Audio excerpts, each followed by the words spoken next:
Le vrombissement du moteur de la Renault 4 s'apaisa jusqu'au silence dans l'allée de gravier alors que Lucas coupait le contact devant sa splendide maison de campagne en Provence. Ces 3 jours passés à Genève l'avaient épuisé, mais ils avaient été rentables. Cette fusion allait rapporter 40 millions de plus à sa firme d'investissement. Il relâcha le nœud de sa cravate Hermès, se réjouissant à l'avance du sourire de sa mère et de l'étreinte chaleureuse de Chloé. Le mas provençal se tenait là, témoignage de sa réussite, ses pierres anciennes se dorant sous le soleil du sud. Il y a 6 mois, en persuadant sa mère de 72 ans d'abandonner son modeste appartement de la banlieue parisienne pour l'aile des invités, il avait senti qu'il la récompensait enfin de toute une vie de sacrifice. Marie avait travaillé sans relâche, cumulant les postes dans un atelier de textile pendant 2 décennies pour qu'il puisse intégrer une prestigieuse grande école parisienne. Maintenant, elle pouvait enfin vivre confortablement, avec sa famille. Lucas choisit de les surprendre en passant par la porte de service menant directement à la cuisine. Ses pas furent assourdis par les carreaux de terre cuite alors qu'il avançait, s'imaginant déjà le cri de surprise et de joie de sa mère en l'apercevant. Mais ce furent des voix qui le stoppèrent net. « Je t'avais prévenu de ne pas préparer cette horrible mixture quand je reçois du monde. » La voix de Chloé claqua, acérée et toxique. Toute la maison sent la petite cantine asiatique de quartier. Lucas resta figé derrière le pilier massif en pierre qui séparait l'entrée de la cuisine. Sa mallette sembla soudain peser une centaine de kilos. « Pardon, Chloé, je faisais juste un peu de soupe pour moi. » La voix de sa mère n'était qu'un souffle, son français teinté d'accent et brisé par la crainte. « Ne prends pas cet air innocent. Tu sais très bien ce que tu fais puer toute la maison, on se croirait dans un quartier populaire étranger. Mon cercle de lecture arrive demain, et je refuse qu'elle s'imagine qu'on vit dans un foyer d'immigrés. » Chaque mot fut une gifle pour Lucas. Il se laissa glisser contre la pierre froide, le cœur tambourinant dans sa poitrine. Ce n'était pas possible. Chloé, qui s'était toujours montrée si tendre avec sa mère, si ouverte aux différences. « S'il te plaît, je vais tout nettoyer. Je vais mettre la hotte, ouvrir en grand. Désormais, tu iras manger dans la buanderie. Je ne veux plus te voir à table, et surtout, je ne veux plus sentir cette cochonnerie que tu cuisines. » Les genoux de Lucas se dérobèrent. Les diplômes encadrés d'or dans le couloir semblaient le narguer. Il avait tout réussi, amassé une fortune, mais il avait échoué à protéger la personne la plus importante à ses yeux. Des bruits de pas hésitants et des sanglots réprimés lui parvenaient de la cuisine. Lucas comprit à cet instant que son monde idyllique reposait sur une imposture, et que les murs commençaient à se fissurer. Lucas resta immobile derrière sa colonne de pierre, sentant son monde s'écrouler à chaque mot cruel résonnant depuis la cuisine. La mallette lui échappa des mains et tomba lourdement sur le tapis épais. « Une dernière chose, » ajouta Chloé, sa voix dégoulinant de mépris. « Cesse de laisser traîner tes lunettes partout. On n'est pas dans une maison de retraite ici, tu n'as pas à semer tes affaires de vieille partout chez moi. Je ne les laisse que dans ma chambre. » « Ta chambre ? C'est chez moi ici, tu saisis ? Lucas a acheté cette maison pour moi, pas pour une vieille immigrée qui baragouine à peine le français après 30 ans dans le pays. » Lucas sentit sa gorge se nouer. 30 ans. 30 ans que sa mère était en France, se tuant à la tâche pour lui offrir les chances qu'elle n'avait jamais eues. Et voilà comment Chloé parlait d'elle en son absence. « J'essaie de ne gêner personne, » chuchota Marie, la voix tremblante. « Eh bien c'est raté. Tu imagines la honte quand mes amis demandent qui est la bonne et que je dois expliquer que c'est la mère de mon mari ? Leur pitié est insupportable. » Un bruit de chaise qui grince sur le sol fit sursauter Lucas. Il entrevit à travers l'ouverture la frêle silhouette de sa mère, courbée pour ramasser un bol et des baguettes. « Dorénavant, tu manges à la buanderie. Je ne veux pas de toi pendant les repas, et je ne veux certainement pas que mes invités se posent des questions sur cette vieille chinoise qui hante la salle à manger. » Des souvenirs de dîners récents submergèrent Lucas. Les explications pleines de sollicitude de Chloé lui revinrent en mémoire, amères et ironiques. « Ta mère aime mieux manger tôt, mon cœur. Nos dîners sont trop tardifs pour elle. Oh, Marie tient à son indépendance.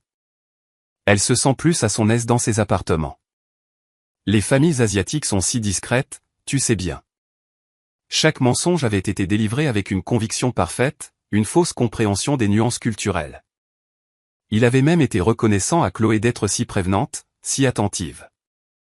Pourtant, les indices étaient là, le mutisme progressif de sa mère, son refus de se joindre aux soirées, son silence sur ses journées ou sur le travail de son fils.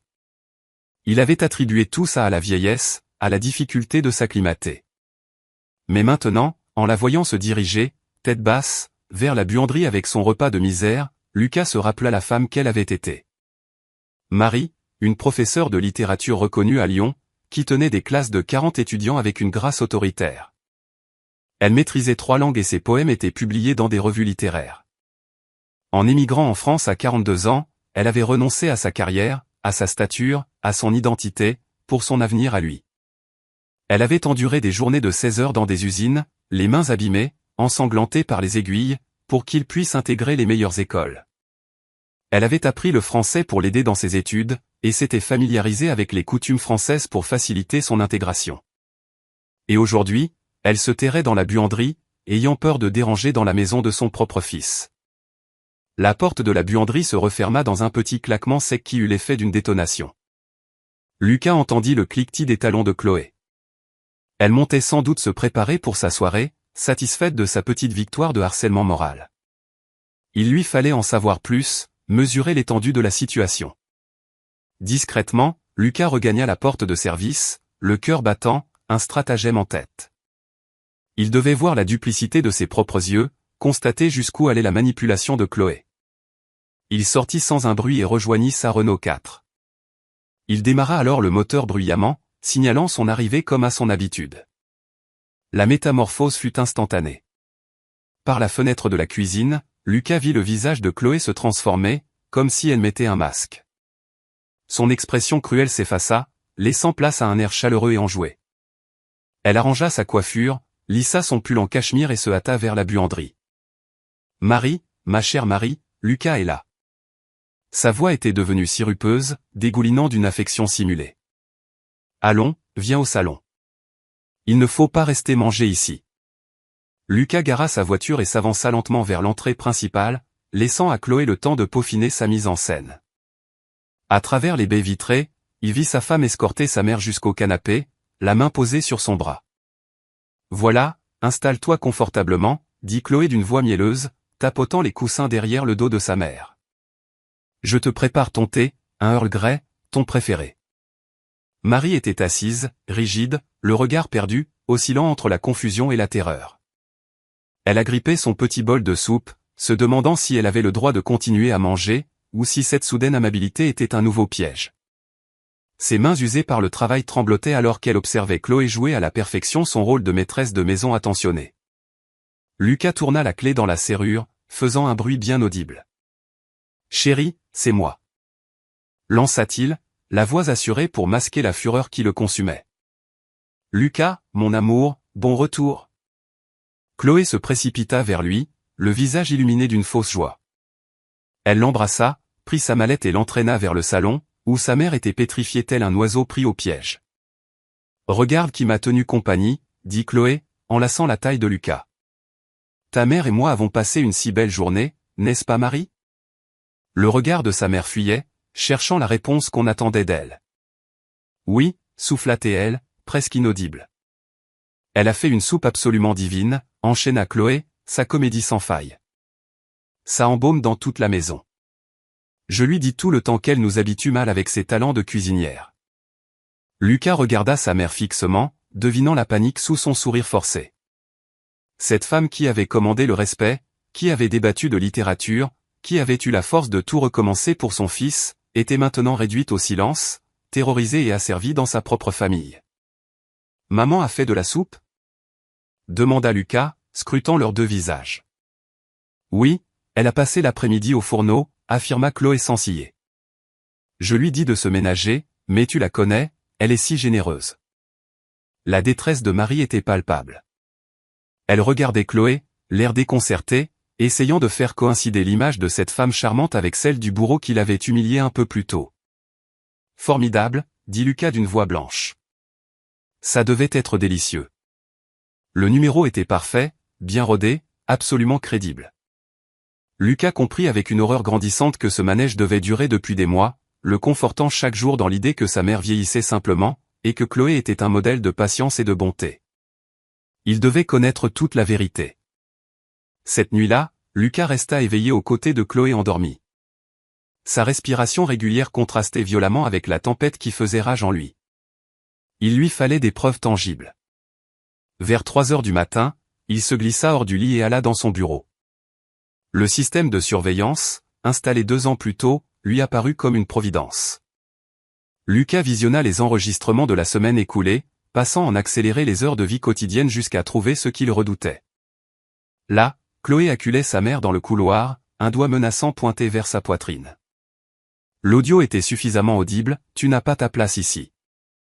Retourne d'où tu viens. » Les épaules de sa mère s'affaissaient sous le poids des insultes, sa dignité méthodiquement érodée. Sur une autre séquence, Chloé vidait les raviolis chinois préparés par sa mère dans le broyeur d'évier, sous le regard larmoyant de Marie, impuissante sur le seuil. « Merde étrangère », avait craché Chloé. Les mains de Lucas tremblaient. Chaque vidéo était une pièce à conviction supplémentaire. Mais il lui fallait plus. Le lendemain matin, après que Chloé soit partie à son cours de yoga, Lucas alla trouver Valérie, leur employée de maison. Valérie avait toujours été douce avec sa mère, et elles échangeaient souvent quelques mots dans le jardin. « Valérie, j'ai une question importante, » dit Lucas, la rejoignant dans la buanderie. « C'est au sujet de ma mère. Avez-vous remarqué quoi que ce soit d'étrange ?» Valérie cessa de plier le linge. Son regard inquiet se porta vers la porte. « Monsieur, je ne veux pas d'ennui. S'il vous plaît. Je dois savoir. » Les mots sortirent alors, un torrent d'émotions retenues. La voix de Valérie était chevrotante. « Elle traite votre mère de tous les noms quand vous êtes absent. La vieille chinoise, ces gens qui envahissent la France. Elle oblige Madame Marie à manger seule. Elle dit que son odeur et sa cuisine la dégoûtent. » Un haut le cœur saisit Lucas. « Pourquoi ne m'avoir rien dit ? Madame Chloé m'a menacé de me licencier. Elle a dit que personne ne croirait la parole d'une femme de ménage contre la sienne. » Les larmes montèrent aux yeux de Valérie. « Votre mère est une femme si bonne. Elle ne mérite pas ça. » Le soir même, tandis que Chloé était sous la douche, Lucas examina son téléphone. La découverte le pétrifia. Ses échanges avec ses amis du club de lecture étaient un condensé de racisme et de cruauté. « Le boulet d'immigré de Lucas me tape sur les nerfs », lisait-il dans un message. « Toute la maison sent la sauce soja et la misère. » Une autre conversation était encore plus vile. « Je te jure, ces vieilles asiatiques, c'est comme la vermine. Une fois qu'elles sont là, tu ne peux plus t'en défaire. Elle doit croire qu'elle va hériter l'arme de joie. » Une amie avait répondu, « T'es horrible. Mais sans rire, tu ne peux pas la placer en maison de retraite ?» La réponse de Chloé rendit Lucas fou de rage. « J'y travaille. Je note tous ces moments de confusion, son incapacité à s'occuper d'elle-même. Encore quelques mois, et j'aurai assez d'éléments pour le convaincre qu'elle a besoin d'une aide professionnelle. » Le plan était diabolique. Non seulement Chloé la maltraitait, mais elle montait un dossier pour la faire expulser. Lucas captura des écrans de tout, les mains secouées par la fureur. La femme qu'il avait épousée menait une campagne de harcèlement moral contre la personne qu'il chérissait le plus. La découverte la plus accablante fut dans le bloc-notes de Chloé, où elle consignait les « incidents » de sa mère. Des récits inventés de confusion, d'agressivité, peignant le portrait d'une femme sénile et dangereuse. Lucas comprit que Chloé préparait cette confrontation depuis des mois, se constituant un arsenal de mensonges. La comédie qui l'avait surprise n'était pas un simple acte de méchanceté, mais une pièce maîtresse d'un plan calculé.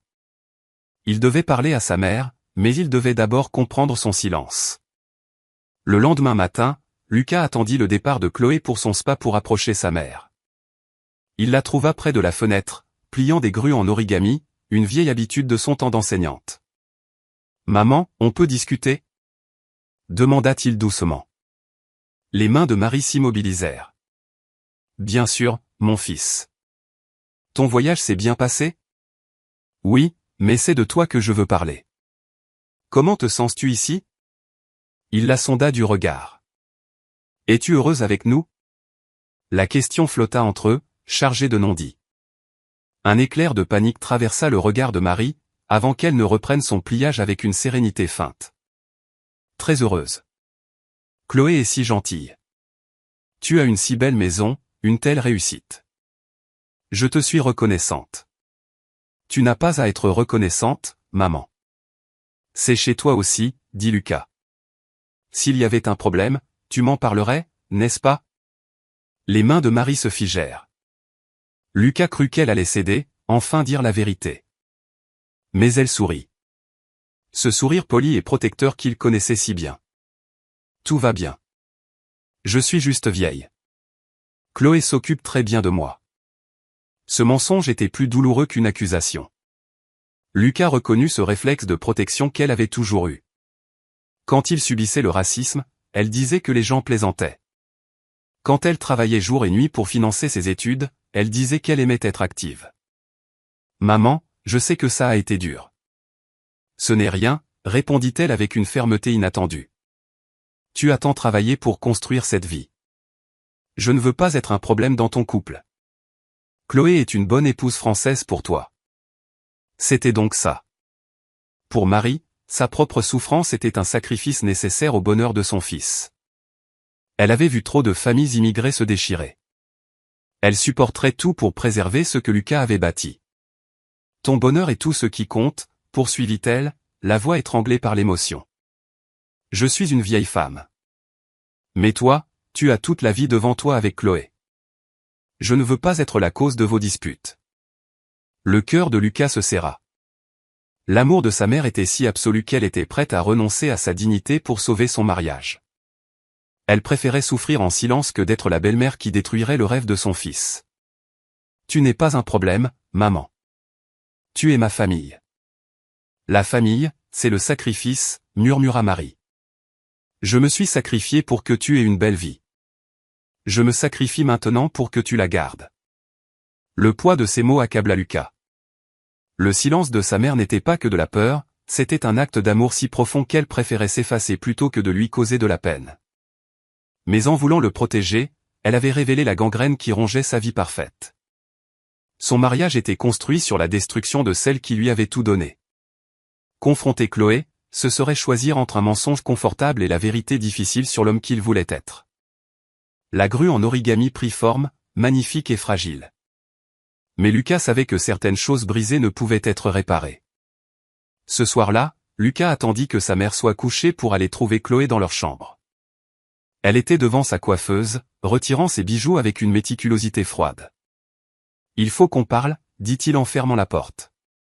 Chloé le dévisagea dans le miroir. « De quoi, mon cœur ? Tu es si distant depuis ton retour. » Lucas brandit son téléphone. « De ce que tu fais subir à ma mère. » Le diamant que Chloé tenait resta suspendu. Son reflet était glacial, celui d'un prédateur démasqué. « Je ne vois pas de quoi tu parles. » « J'ai les vidéos, Chloé. J'ai les messages. »« Je sais tout, » dit-il, la voix blanche de colère. « Je sais comment tu la traites quand je suis absent. » Chloé pivota lentement. Le masque tomba. Son sourire chaleureux s'évanouit, remplacé par un regard dur et calculateur. L'épouse aimante laissa place à une créature laide et méchante. « Tu m'as donc espionné, » dit-elle d'un ton plat.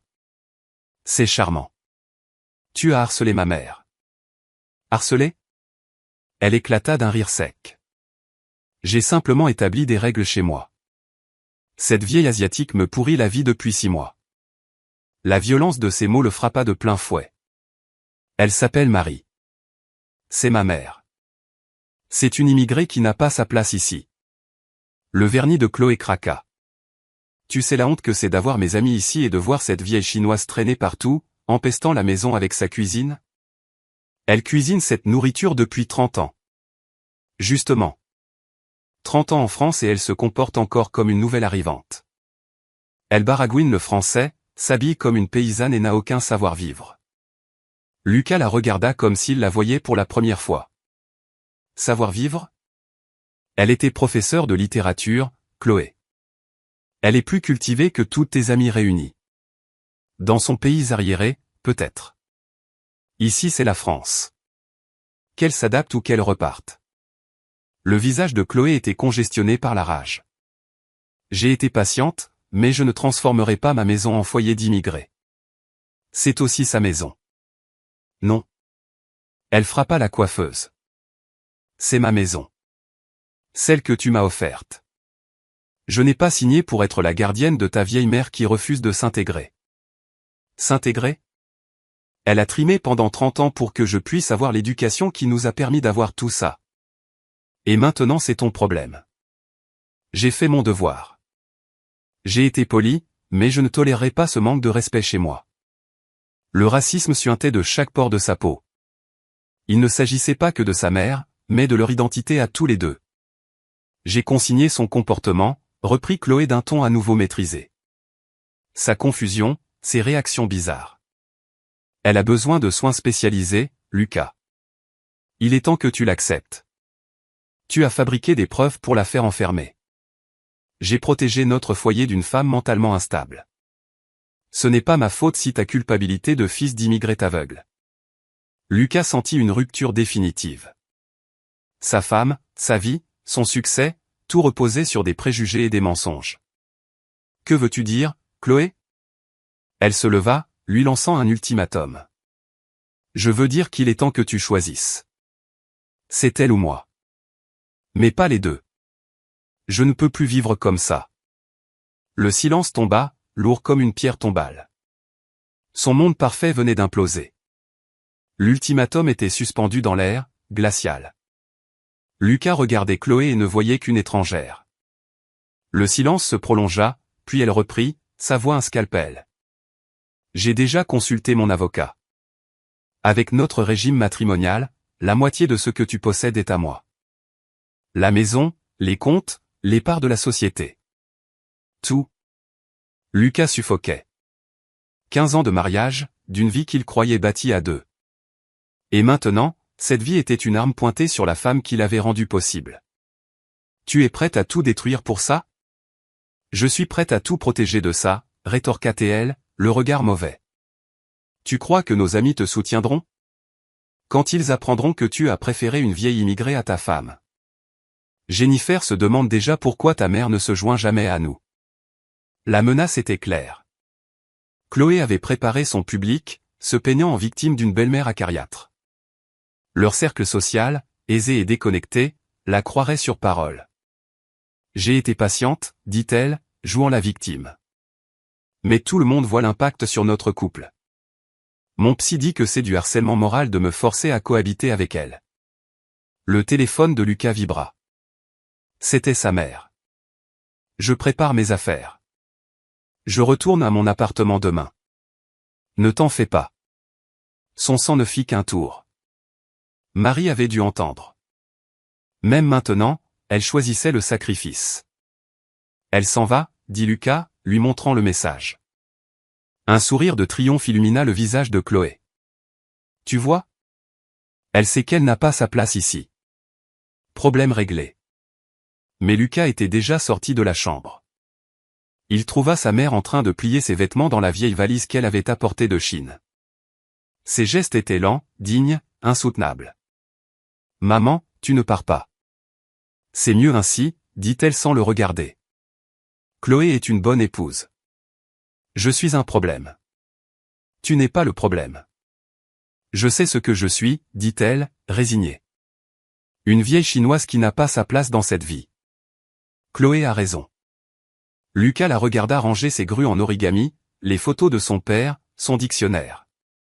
Cette femme avait tout sacrifié pour lui, et s'apprêtait à s'effacer une fois de plus pour son bonheur supposé. Le choix était limpide. Il pouvait garder sa vie, son statut, sa richesse, bâtie sur l'humiliation de sa mère. Ou il pouvait choisir le chemin de l'honneur. Chloé apparut sur le seuil, satisfaite. Le VTC sera là dans 1 heure. Lucas regarda les deux femmes. L'une digne dans sa douleur, l'autre triomphante dans sa cruauté. Sa vie entière se jouait dans cet instant. Les mains de sa mère étaient immobiles sur sa valise, dans l'attente. Lucas prit la valise des mains de sa mère et la posa à l'écart. Tu ne vas nulle part, maman. Ici, c'est chez toi. Marie le regarda, les yeux écarquillés. Mais Chloé. C'est Chloé qui s'en va, dit Lucas en se tournant vers sa femme. Sa voix était sans appel. Fais tes valises. Je veux que tu sois partie ce soir. L'air de victoire de Chloé se mua en incrédulité. Tu es fou. Tu l'as choisie, elle, plutôt que moi? Je choisis la justice plutôt que la facilité. Il posa une main protectrice sur l'épaule de sa mère. Je choisis la femme qui a tout sacrifié pour moi, et non celle qui a tout détruit. Tu le regretteras. Le masque de Chloé tomba pour de bon. Tu gâches tout ce qu'on a construit pour une vieille immigrée qui n'a rien à faire ici. Elle a plus sa place ici que toi, dit Lucas calmement. Elle l'a mérité par 30 ans de labeur et de sacrifice. Toi, tu n'as mérité que mon dégoût. Chloé fila dans la chambre, le bruit de ses talons martelant le sol. Des bruits de tiroirs claqués et de cintres jetés emplirent la maison. Tu fais la pire erreur de ta vie. Hurla T.L. Tu finiras seul avec cette vieille, et quand elle ne sera plus là, tu n'auras plus rien. Lucas sentit la main tremblante de sa mère dans la sienne. Pardon, murmura-t-elle. À cause de moi, tu perds ta femme. Tu n'y es pour rien, maman. Tu m'as ouvert les yeux. J'aurais dû voir. J'aurais dû te protéger. Chloé redescendit, traînant 2 valises. Tu regretteras d'avoir choisi cette vieille immigrée plutôt qu'une vraie Française. Quand tes associés verront l'homme que tu es. Un fils à maman incapable de couper le cordon. Tu vas tout perdre. La seule chose que je perds, c'est un poids, répondit Lucas, calme au milieu de la tempête. Les derniers mots de Chloé furent un crachat de venin. Elle ne sera jamais française, Lucas. Et toi non plus. Vous aurez beau jouer la comédie, vous resterez toujours des étrangers. La porte claqua, faisant vibrer le lustre. Le silence qui suivit fut à la fois terrible et libérateur. Lucas regarda sa mère, s'attendant à la voir anéantie. Mais il vit dans ses yeux une chose qu'il n'avait pas vue depuis des mois, de la fierté. Des larmes roulaient sur ses joues, mais ce n'étaient pas des larmes de chagrin. « Mon fils, dit-elle, la voix brisée. Tu as bien agi. » Pour la première fois depuis 6 mois, Marie se tenait droite dans la maison de son fils. Sans peur, sans se cacher. Le poids du silence était levé, remplacé par la force de se savoir vu et aimé. La maison semblait plus vide, mais elle était enfin remplie de dignité. 6 mois plus tard, la maison de Provence était méconnaissable, et Lucas l'aimait plus que jamais. La perfection froide de Chloé avait laissé place au désordre chaleureux d'un lieu habité. La cuisine, autrefois immaculée, était pleine de vie. Le wok de Marie chantait sur le feu, les paniers vapeur exhalaient leur parfum. Les plans de travail portaient les marques de la sauce soja et de l'huile de sésame, les cicatrices heureuses de repas préparés avec amour. Lucas, à table. Lança sa mère, sa voix pleine d'une assurance retrouvée. Il ferma son ordinateur en souriant. Ses affaires avaient survécu à la mise au ban sociale promise par Chloé. Plusieurs clients lui avaient même avoué être soulagés qu'il se soit débarrassé de cette femme si glaciale. Son intégrité valait plus que toutes les relations mondaines de son ex-femme. On sonna. C'était Manon, une bouteille de vin à la main, avec ce sourire qui l'avait séduit 3 mois plus tôt. « Madame Marie est-elle prête pour son élève la plus assidue » demanda-t-elle en mandarin, avant de passer au français. « J'ai apporté le vin que tu m'as conseillé. » Lucas regarda Manon saluer sa mère avec une affection sincère, prenant des nouvelles de son arthrite en mandarin et s'extasiant sur les raviolis chinois. C'était de l'amour véritable, pas une performance. C'était le respect pour une personne à part entière. Après le dîner, ils allèrent dans le jardin où Marie avait installé une table avec des pinceaux et du papier de riz. 3 enfants du village étaient assis en tailleur, très concentrés, tandis qu'elle leur enseignait les bases de la calligraphie chinoise. « N'oubliez pas, disait-elle dans son français de plus en plus fluide, chaque caractère a une histoire. Celui-ci veut dire un foyer. Vous voyez, on dirait un toit protégeant une famille. » Appuyé à la porte, Lucas observait sa mère, rayonnante. Elle enseignait de nouveau, partageant sa culture sans honte. Les enfants, de toutes origines, buvaient ses paroles. Manon glissa sa main dans la sienne. « Elle est incroyable, murmura-t-elle. »« Elle l'a toujours été, répondit Lucas. C'est moi qui avais oublié de la regarder. » Le soleil couchant inondait le jardin d'une lumière dorée. Lucas comprit qu'en choisissant l'amour contre le préjugé, la dignité contre le confort, il n'avait pas perdu sa vie. Il venait enfin de la trouver.